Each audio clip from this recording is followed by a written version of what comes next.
Um, Hello, everybody, and welcome to today's webinar on Harriet Tubman as a naturalist. My name is Zoe Freed, and I am the Development and Annual Fund Coordinator here at Chesapeake Conservancy. A quick note that today's webinar is being recorded and will be distributed to all of the registrants following the conclusion of this live webinar today. I'm going to give a little introduction about Chesapeake Conservancy, and we are so delighted to be joined by Deanna Mitchell, Superintendent of Harriet Tubman Underground National Historic Park. I might have missed a word in there, but I'm Okay. um, we will say it a lot of times. So, so welcome all. Chesapeake Conservancy is the only watershed organization focused on both land conservation and stream restoration to achieve a healthier Chesapeake Bay. We're using and sharing the latest groundbreaking data and technology, including artificial intelligence, to determine where to focus our conservation efforts to have the most impact using the least resources. We believe the Chesapeake is a national treasure that should be healthy, accessible to everyone, and its watershed a place where people and wildlife thrive. We serve as a catalyst for change, advancing strong public and private partnerships, developing and using new technology, and empowering environmental stewardship.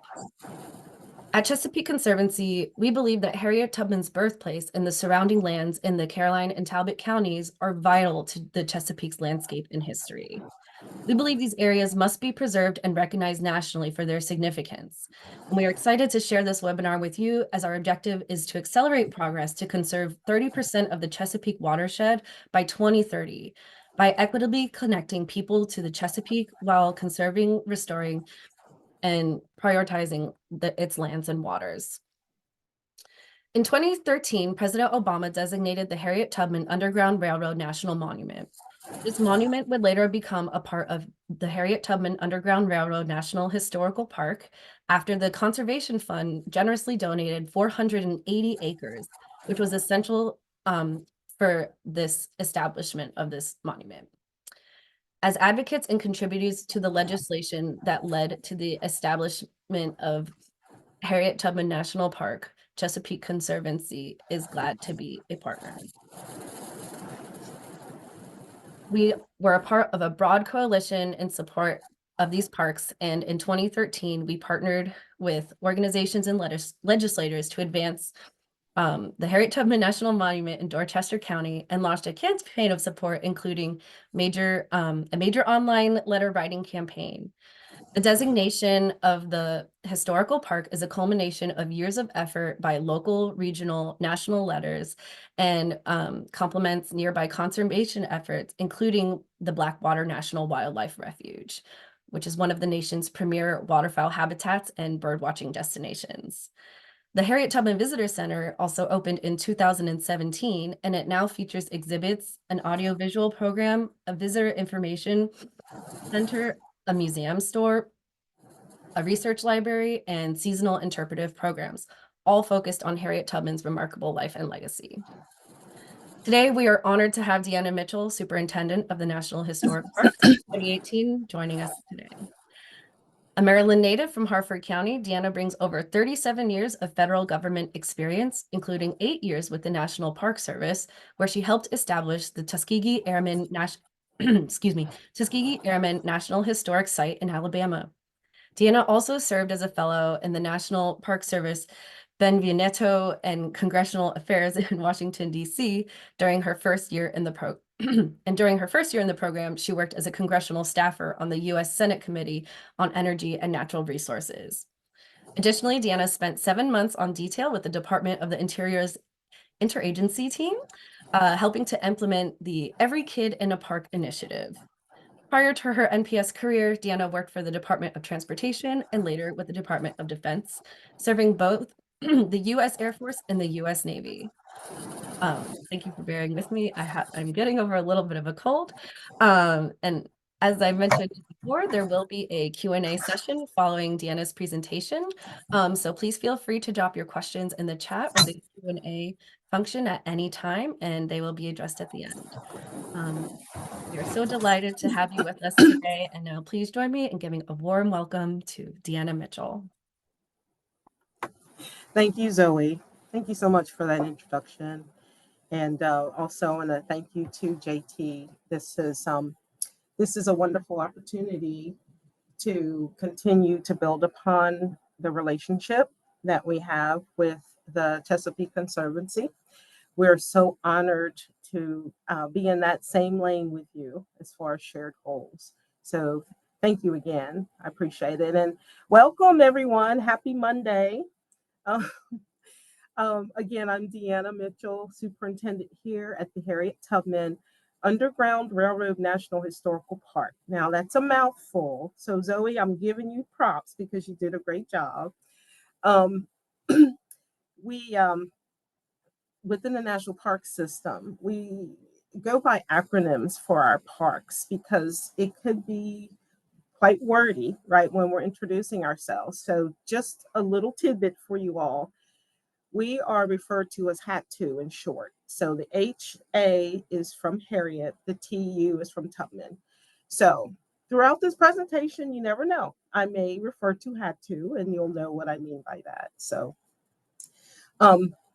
today I'd like to just kind of have a little chat with you to talk a little bit about an amazing woman who endured a lot in her life, who was only 5 feet tall, but was a giant based on the things that she accomplished and who she helped and who she was. And that's Harriet Tubman. So for the next maybe 30 to 40 minutes, I'd like to present to you some information regarding her legacy and her connection to the landscapes and the natural resources here on the eastern shore of Maryland. So, next slide, please. So, a little bit of background about Harriet Tubman and her legacy. She was born in 1822, and she passed away in 1913. So she was 91 years old. She lived quite a life for what she had to endure. She was born into slavery right here in Dorchester County. And when she was born, her name at the time of birth was Araminta. It wasn't Harriet, but it was Araminta Ross. And she lived here for 26, 27 years of her life before she emancipated herself in 1849. That's when she left this area and made her way to Philadelphia, Pennsylvania. Throughout her time, however, she returned to this area at least 13 times to help other freedom seekers who wanted freedom. And because of the success that she had with those many trips and what she had done to achieve freedom and help others achieve freedom, she was known as the Moses of her people. She was known as the most important conductor on the Underground Railroad. Now, the Underground Railroad, we do have visitors who come here and they hear that term and they think that it refers to a physical railroad, right? But no, it wasn't. It was a very sophisticated route, a networking route that ran throughout the United States, from the United States to Canada, from the United States to Cuba, from the East Coast to the West Coast of the United States. But it was a network of safe houses and safe routes for freedom seekers to take to escape. And the one thing that was a big, big help to the freedom seekers were the people along the way, the abolitionists, the folks, the Quakers, those who said, we want to help with this effort. So that term, Underground Railroad, is based on the networks that were used. So that was a little bit about Harriet Tubman. But then she had some major accomplishments throughout her life. She was tapped to be a part of the Union Army to help win the Civil War. And the reason she was tapped is because she had navigational skills and abilities that were just that were first rate. And so one of her big accomplishments during the Civil War was she led a troop, an army troop of men on a raid of the Combahee River in Beaufort, South Carolina. She was the front line on intel. She knew, because of what she gained here on the Eastern Shore with learning how to navigate the lands and landscapes, she was able to provide vital information. But she helped to free over 700 slaves from plantations in Beaufort, South Carolina. That was unheard of at the time, especially having a woman, at the forefront to command that effort. Um, she was definitely a naturalist. And I'm going to talk a little bit more about that as I get into the slides, but just please remember that she was a naturalist before I think the term naturalist became a thing. Um, she also, not only did she have navigational skills that she had developed, but she knew how to work and eke out a living outdoors. She was an outdoors woman. So she learned timber harvesting from her father. He was a master timber harvester.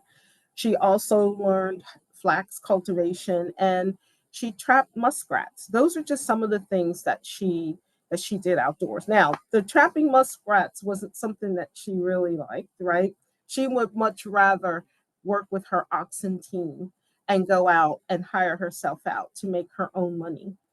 Um, Her legacy is being captured through the National Park Service, not only here at this park in Church Creek, Maryland, but also our sister park, which is in Auburn, New York. So she was born here. She fled here at the age of 26, 27, and then she lived out her life in Auburn, New York. And our sister park is the Harriet Tubman National Historical Park. So, and that is also her final resting place. Next slide, please. So, how did we get here? Well, Zoe just introduced a little bit about this a few minutes ago about how we were established. Yes, we were established in 2013, March of 2013, as a national monument. And with that came 11,700 acres. But those, but that property, those boundaries are within Blackwater National Wildlife Refuge. So we are situated within their boundary.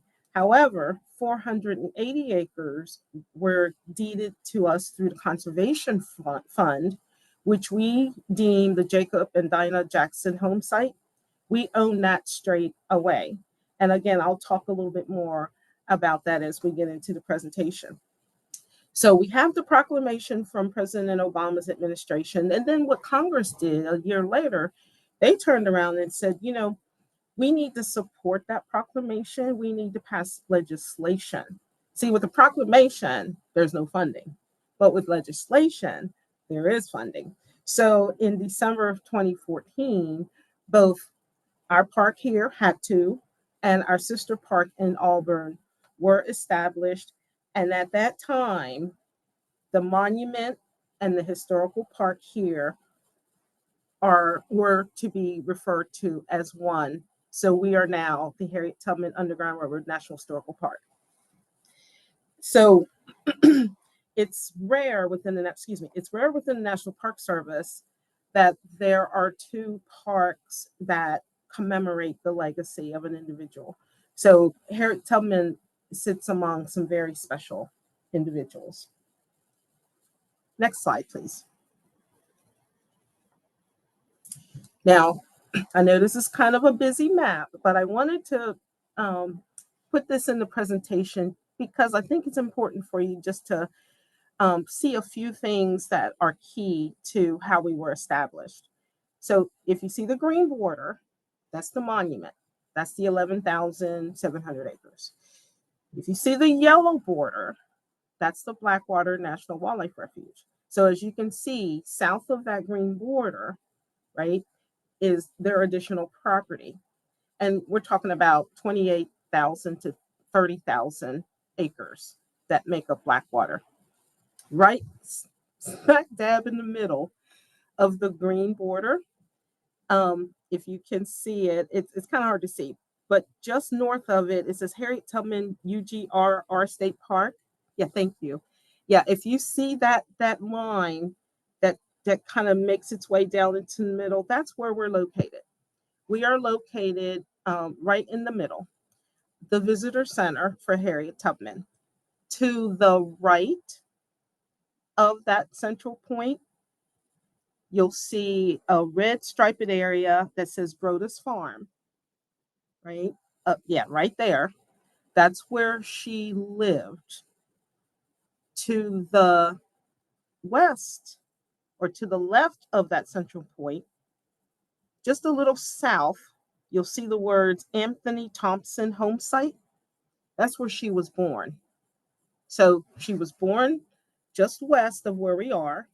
And as a little girl, she was moved east to the Brodus Farm. So we're a central hub for telling this story.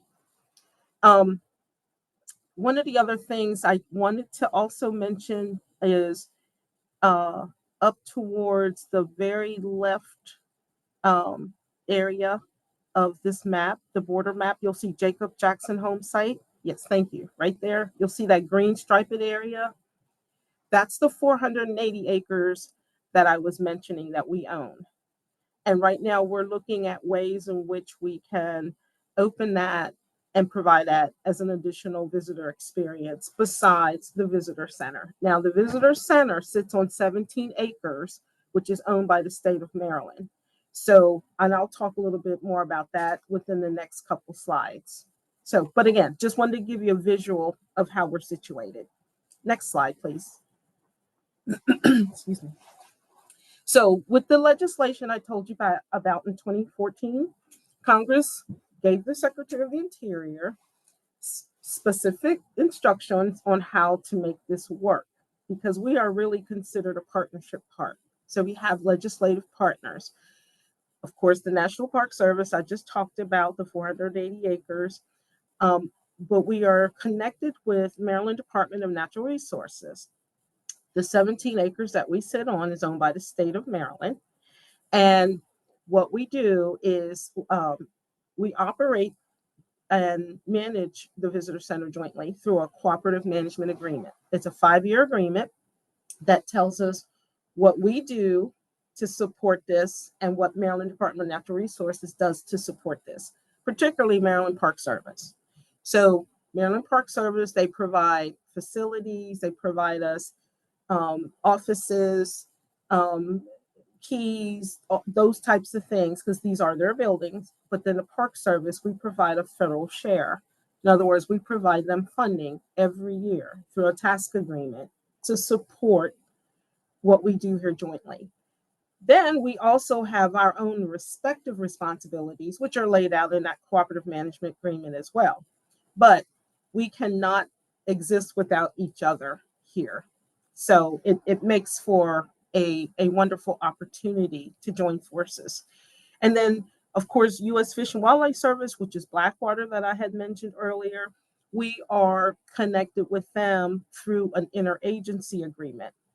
The difference between how we're connected between Blackwater and Maryland Park Service is that Blackwater or U.S. Fish and Wildlife Service is a bureau under the Department of Interior. So we're under the same secretary. So that's why it is an interagency agreement. And that is renewed every year. And so we do provide resources for Blackwater as well, because they provide us with law enforcement support.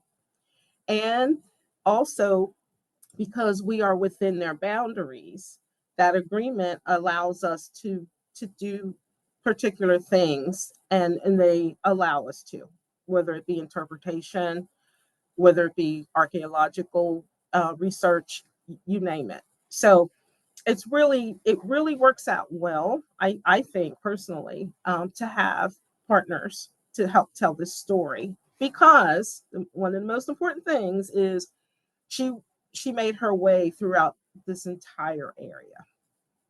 Next slide, please. So uh, I just talked a little bit about our legacy, how we were established, and now I want to talk just a little bit about the landscapes. And you see these pictures here. I don't know how many of you have been to the visitor center. If you want to take a minute, and if you have been here in the chat, just say I have. That'd be great. But we are very, very rural, and as you can see, these pictures demonstrate that.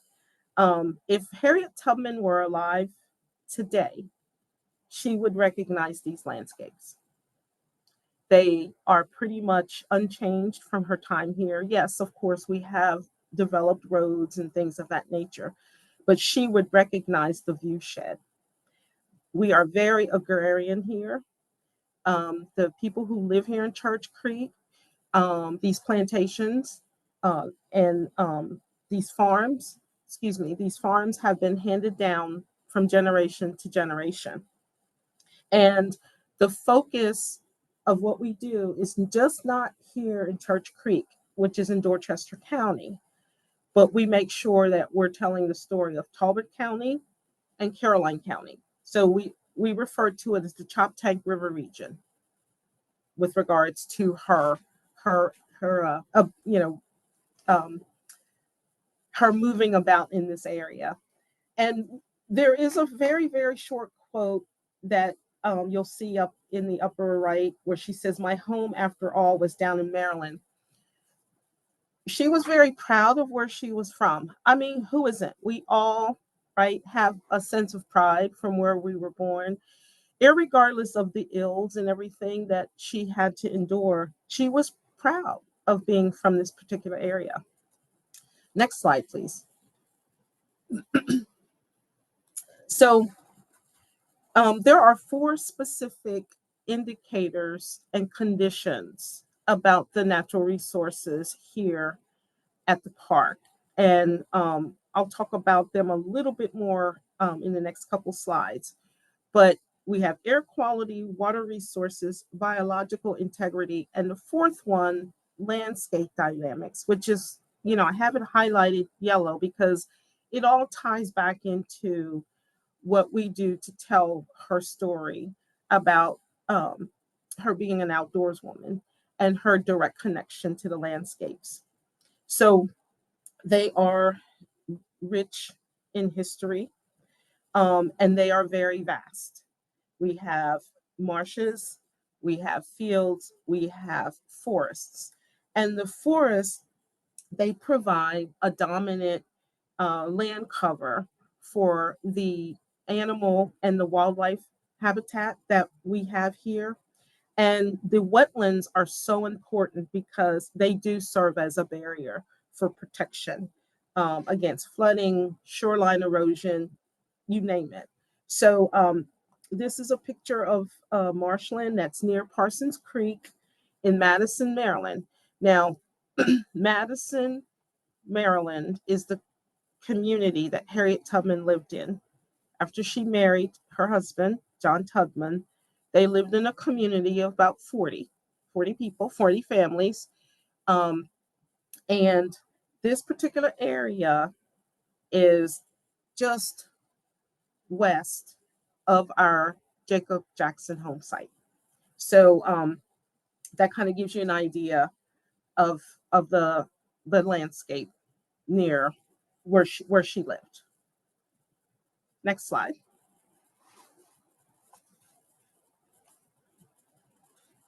So those indicators that I had mentioned are all part of one of our required resource documents. When a new park unit is established, it has to go through what we call universal and build up its universal framework. In other words, how do we become a fully fledged park unit? And there are protocols that we have to go through for that. And one of them is to is our natural resource condition assessment. That was something that was completed in 2019. I came in 2018. I've been here 6 years. So a lot of those resource documents, of course, were things that I needed to accomplish. But this particular document, just so that you know, it is in the public domain. So if you just Google Harriet Tubman Underground Railroad National Historical Park, Natural Resource Condition Assessment, you can pull up that particular PDF, and it's a wonderful resource because it takes a look at our current conditions. It looked at our trends, what our stressors were, particularly in the 480 acres. Right? This is not based on the 17 acres that's owned by the state. This is based on the property that we outright own. It helps me as the superintendent and the staff and our regional office and our Washington office to understand how we prioritize our stewardship resources. And it reflects the landscapes and the ambience of Harriet Tubman and what was present when she was here, over 150 years ago. Now, again, this document wasn't done. It wasn't just the National Park Service that was a part of this, but Maryland State Parks, Blackwater as well, and the University of Richmond and University of Maryland were all a part of this effort. Next slide, please. So now I kind of want to drill down a little bit to talk about how she used these landscapes. How did Harriet Tubman use these landscapes, and why? Why? Of course, to escape. She learned these tributaries, she learned these marshes. Um, she also used these landscapes for survival skills. Yes, Harriet Tubman, as a child, was exposed to brutality.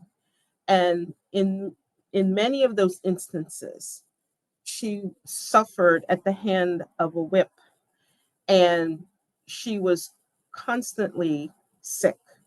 And her mother, Rit, her mother's name was Harriet, but they called her Rit, right? And to honor her mother, when she became a free individual, she changed her name from Araminta to Harriet to honor her mother.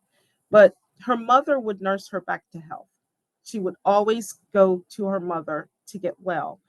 And a lot of the remedies that Rit used, she learned from her mother, Modesty. So Harriet Tubman's grandmother, Modesty, um, you know, living in Africa, Mother Africa, there were certain medicinal properties that they learned how to extract from plants, right? And that same type of thing was done here on the Eastern Shore. So she knew medicinal properties. That was one of the reasons why she also served as a nurse during the Civil War.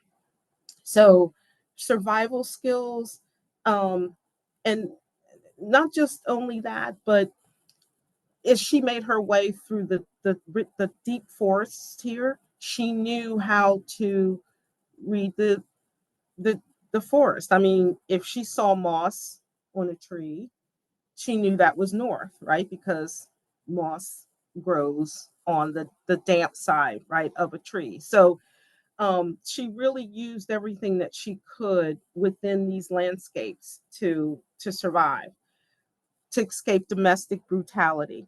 I say that because she much rather worked outdoors than indoors, because that's where she suffered mostly at the hands of a whip.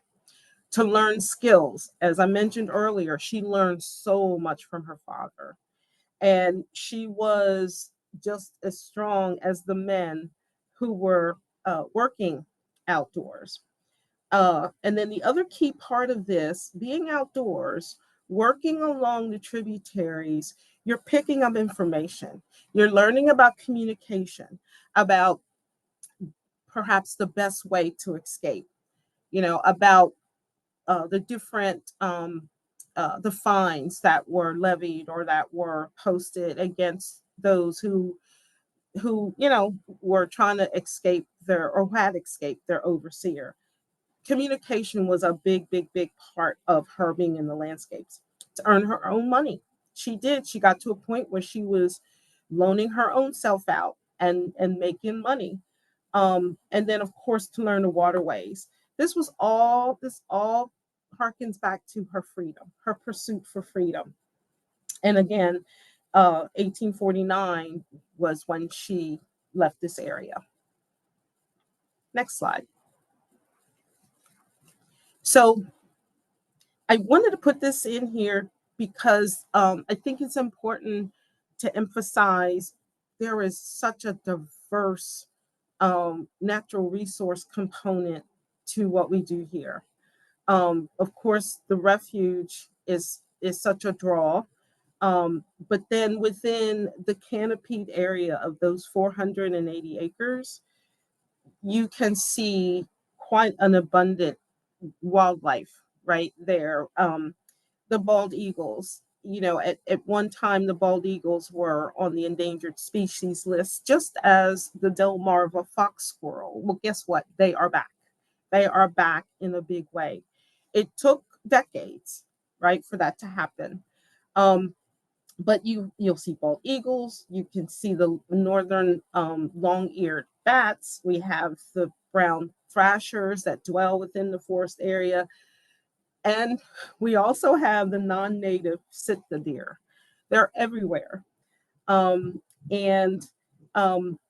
it's a little difficult, right, because there is an impact on the habitat within that area, but we're working with it now within the 480 acres because it is National Park Service property.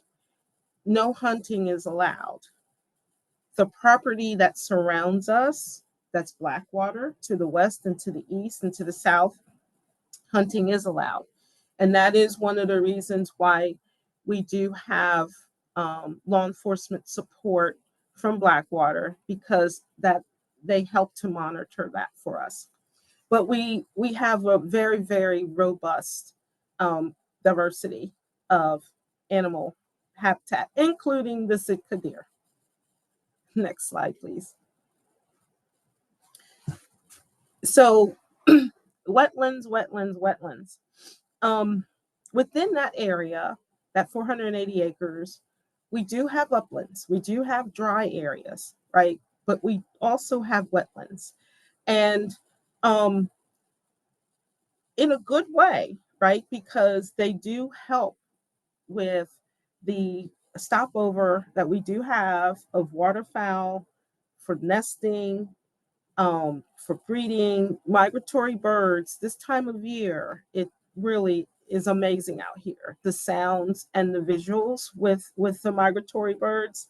So it provides a really great stopover for those waterfowls before they make their way to warmer temperatures. Um, it's also a nursery and breeding ground for our different species of fish and aquatic wildlife. And unfortunately, the wetlands are under threat by the non-native phragmite and sea level rise.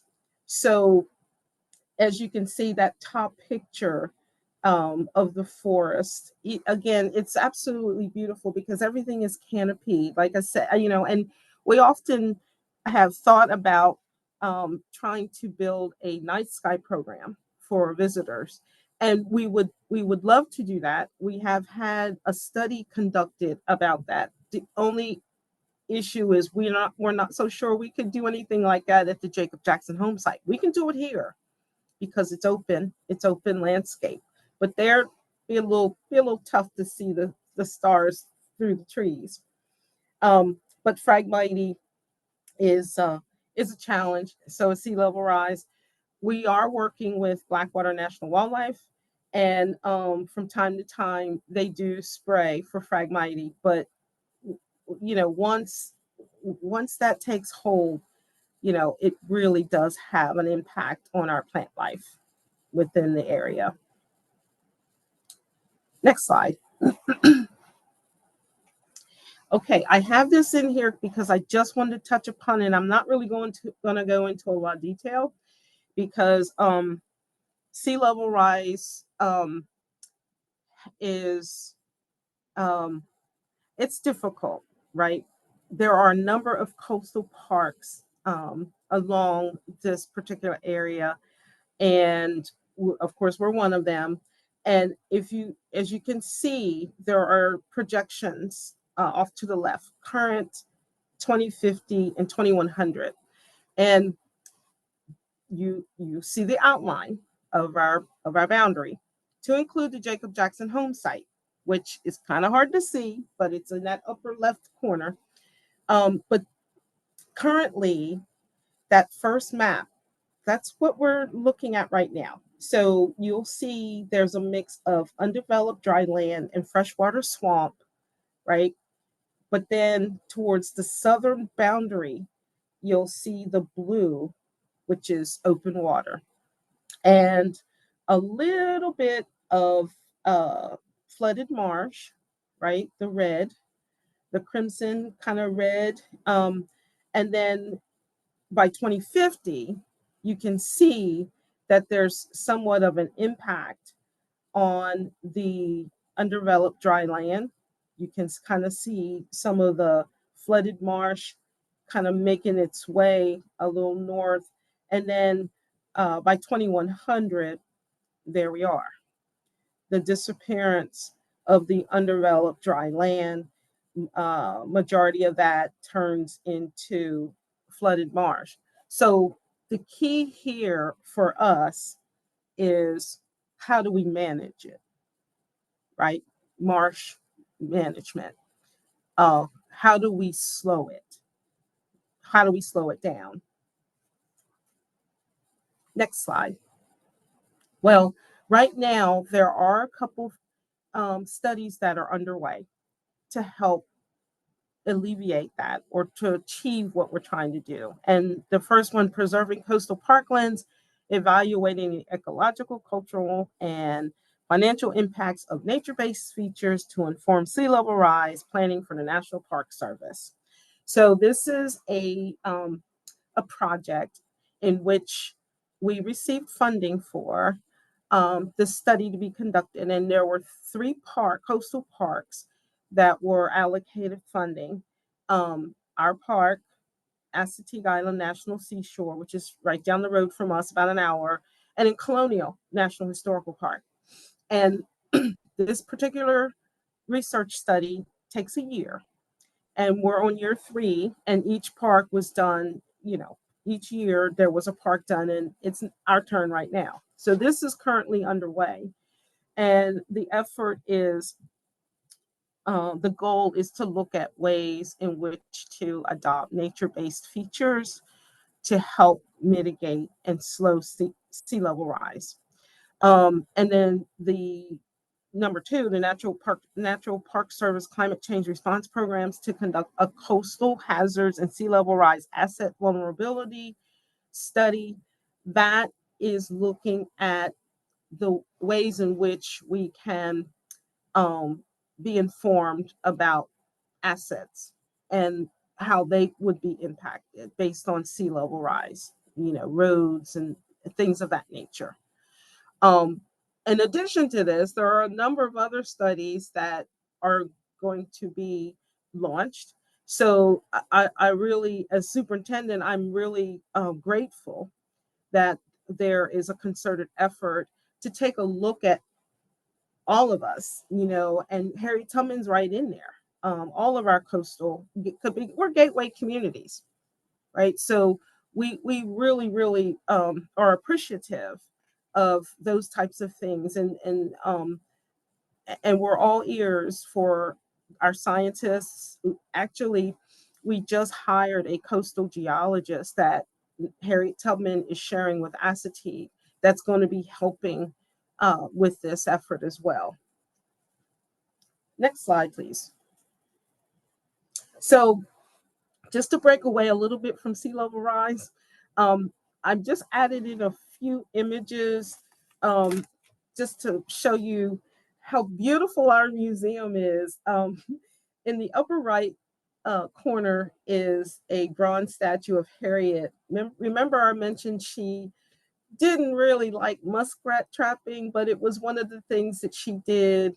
She normally was barefoot out in the cold waters, you know, scantily dressed, right? But we have some wonderful bronze statues that represent her in this museum. And then just opposite that, south, the bottom left corner, that's a section of our exhibit hall.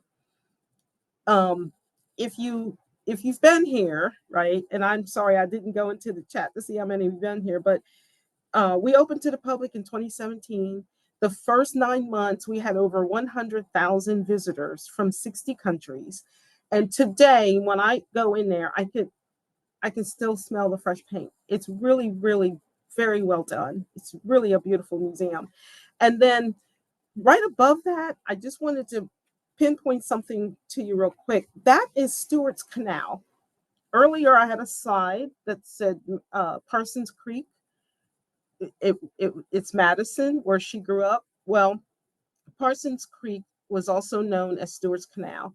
And Stewart's Canal was a project that Joseph Stewart and Anthony Thompson and some other landowners back in the 1800s decided they wanted to pursue because they owned a lot of trees and they had farms and they had agriculture and they had logging and they wanted to find a way to get their materials up to Madison Bay and then on into Baltimore because that's where all the shipbuilding was being done. Not just Baltimore, Delaware, Pennsylvania. And so there were free blacks and slaves who built this canal with hand tools. It took 22 years to build a 7-mile canal for that to happen. So they started building it in 1810 and they finished it in 1832. Now, folks have asked, was Harriet Tubman a part of that? No, she wasn't. She was still young. Now, her father, right? But this creek, like I said, it is just west of our property. And but it goes to show you the contributions that African Americans made, free and enslaved in this particular area. And then down to the bottom right, what an exquisite view of these landscapes. And I think that's in Blackwater. It's on Blackwater's property. Next slide. So I'm coming towards the end of my presentation, and I wanted to just share this with you because there were others who recognized what Harriet Tubman was doing as far as her ability to be outdoors and to focus on seeking her own freedom and the freedom of others. And one of those was her friend, Frederick Douglass. And I have a letter that I'm just going to take a few minutes to read. It's from Frederick Douglass that he wrote to Harriet Tubman in 1868. And on the slide, I have a few quoted areas within this letter that as you hear me read, you can pick up on them because these were significant words that he shared with her. So if you can just give me 2 minutes. Dear Harriet, I'm glad to know that the story of your eventful life has been written by a kind lady and that the same is soon to be published. You ask for what you do not need when you call upon me for a word of commendation. I need such words from you far more than you can need them from me, especially where your superior labors and devotion to the cause of the lately enslaved of our land are known as I know them. The difference between us is very marked.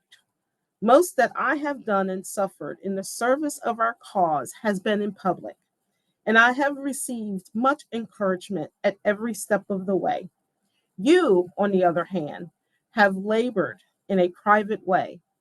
I have wrought in the day, you in the night.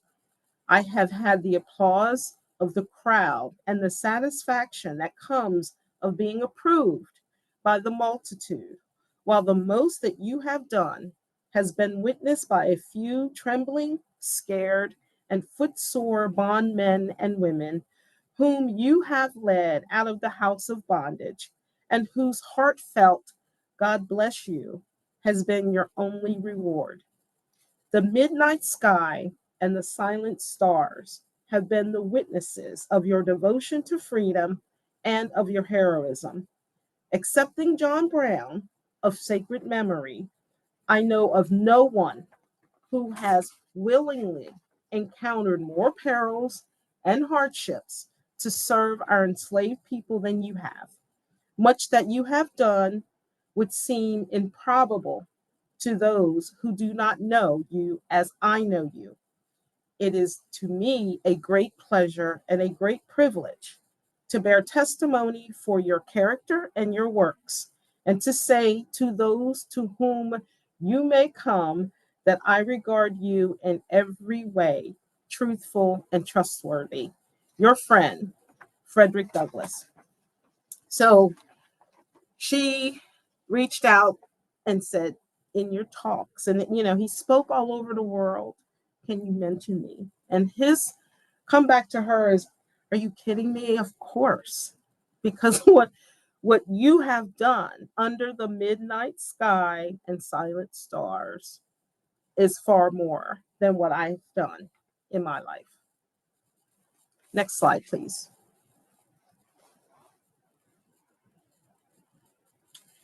So in our museum, we're fortunate that we're able to discover and put our hands on a number of quotes made by Harriet Tubman and made by also, and I'm going to use the word, her contemporaries, her friends, her colleagues. And one of the ones I think that I appreciate is this one right here. God's time is always near. He set the North Star in the heavens. He gave me the strength in my limbs. He met I should be free. Harriet Tubman, Women's Suffrage Convention, New York, and that was in 1859. So 10 years after she emancipated herself, she was given speeches. Now we're talking about a woman who could not read, who could not write. She was not professionally educated, but she was called upon throughout her life for very, very significant reasons. Next slide, please.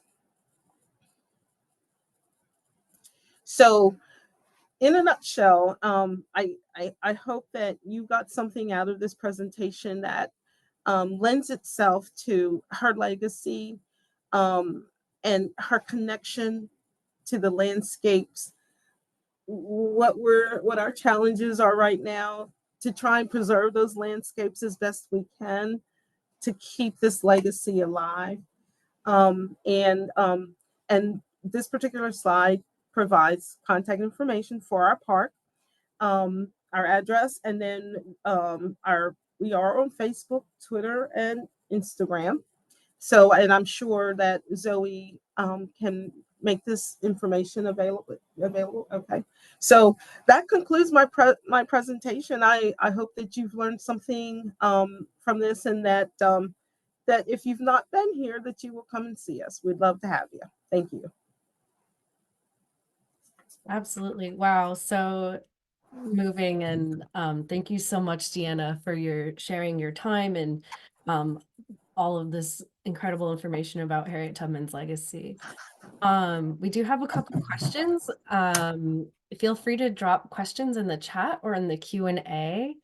Our first question is, is that Harriet's signature on the photo on the hem of her dress? I believe they're referring to which photo? That's a great question. Um, I'm not, I think it was No, yeah, that's the that one photo, where, this one here. yeah, that one right there. Yeah. No, that's not her signature. Um, no, that is not. But I appreciate that question. We've never been asked that question before, but no, that signature came from. Um, there have been a number of folks involved in gathering information and photographs on Harriet Tubman. So this is a signature that was given at the time that this particular image of her was discovered. But thank you for that question. I love it. I have a another question for you, Deanna, and your about your experience. How did your time setting up the Tuskegee Airmen Memorial and Park inform coming over and being the first superintendent of Harriet Tubman National Historic Well, I'm telling my age, right? So Park? so let's see. I came to the National Park Service in 2005. I had spent previous years, I think maybe 20 years with other agencies. My husband was Air Force, so we moved everywhere. And I was like, oh my God. But anyway, and I was hired as the site manager to stand up the Tuskegee Airmen National Historic Site. So, which was an amazing experience because that meant construction, restoration, air purchasing aircraft and exhibits and the whole 9 yards. It was from the ground up, and I spent 10 years doing that. So after the historical park was established, I went to DC and spent time with the Every Kid in the Park program, like you mentioned, Zoe, and then 2 years as a fellow. And this position for the superintendent was announced during my halfway through my second year as a Bevanetta fellow. And I thought, oh my goodness, I have 6 months, my fellowship's going to be up. Where am I going to go? And I applied for this, and it just reminded me of what I went through with Tuskegee. Standing up a historical park is not easy, but I had some experience, and I was hoping that that experience would kind of give me a little leg up with this, and it did. So I hearkened back to some of those experiences and what I learned in Tuskegee to help with this. Now, of course, we're talking about two cultural parks, but this one had a different addition. It had another element to it, and that's the natural capacity of it, right? So I relied heavily on what I learned in Tuskegee for this, but it was a wonderful experience. Wonderful. And let me see, do we have any other somebody asked if there are more resources about Harriet Tubman as a naturalist, and on the park website and the answer is yes, and we'll be sending out some of those resources along with the today's recording. And I just wanted to plug coming up very soon on November 3rd. I know some folks in the chat are mentioning that they're looking forward to visiting Hat2, and we are partnering with We Be Walking on November 3rd to have a guided walk and tour of the Harriet Tubman Underground National excuse me, Underground National Historic Park. That's okay. Had Had to, to. Julie. And so we'll be doing a tour of the visitor center with some of the state park rangers, as well as a guided walk around the areas where Harriet Tubman herself were walking, and we'll do a little bit more of an in-depth in-person kind of thing then. And We Be Walking is there's some more information about them here. They're founded in 2022 to center the introduction of Black, Brown, and Indigenous people of color to nature and encourage health and community and wellness throughout that. So you can definitely come out to that. And again, we'll be sharing more resources. Any other questions? I think we have another question. Okay. What Someone is curious about the flowers, plants, and fungi that she used as a nurse and a healer. Do you know which were the most common at the time? Well, um, that I don't know at the what was most common at the time. Um, that's what's interesting is even though we are a full-fledged park now, it took us usually it takes between 5 to 10 years to get through that universal framework, like I mentioned. We're at year 7, and but we're learning more and more about her legacy as we um, each day. And our what I love is our staff. They're taking it upon themselves to discover aspects of her legacy to bore them out so that we have that kind of information for visitors. We know that we know that she relied on plants for healing purposes. We just don't have all of that specifically yet, but we do have staff that are looking to build programs that speak to that type of thing. So I apologize, I don't have it right now, but that's something that we do have in the hopper. And yes, people are asking about resources and books. And like we said, we'll definitely share some resources, articles, things that have been published, but it's still very much we're learning as we go. And okay, one final question. Dina, what did you study in college and post education that led you to work for NPS? I chuckle because um, my my degree is computer science, right? So I from a long time ago. But I've just been very passionate about history. My mom was born and raised on the Eastern Shore. So as a little girl growing up, I grew up in I think there's someone on from Harford County. Did I see that? Did I Mm-hmm, hear that? mm-hmm. I grew up in Harford County, right? But hey, shout out to Harford County. But I knew that was one thing that my mom made sure that we knew about the legacy of Harriet Tubman because of this particular area. But I just have loved history. And, with starting with the Park Service in 2025, I mean, there are a number of years I've been kind of in this environment where, I'm learning and I'm presenting. I may be a superintendent, but guess what? I'm an interpreter. I am a park ranger. So I tell the stories, right? So, but yeah, computers, go figure, right? I love that. I come from music. We all come back to history and nature.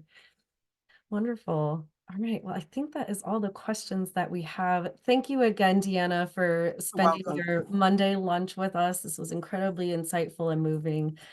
Thank you to all the participants. We hope to see you at our walk through Harriet Tubman Park on November 3rd. And again, we'll be sharing resources in this recording.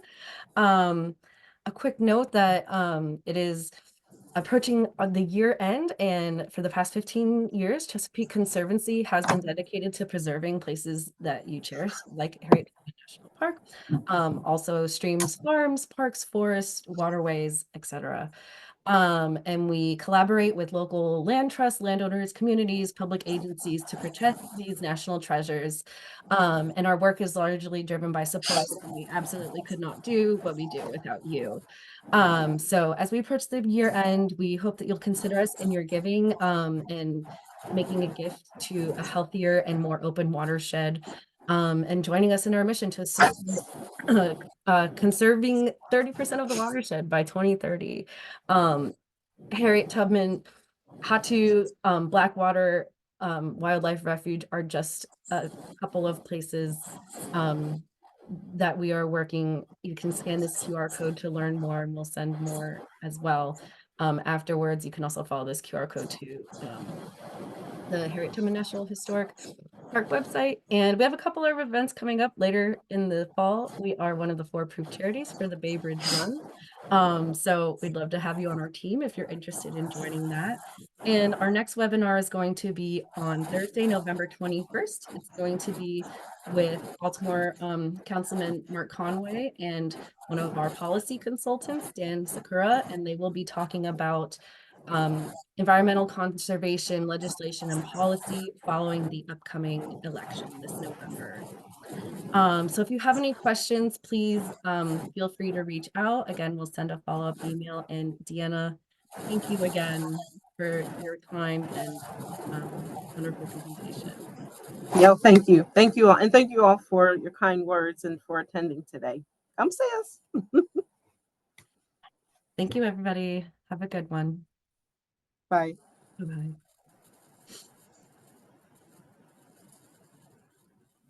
Here we go. Okay. Bye-bye. Bye.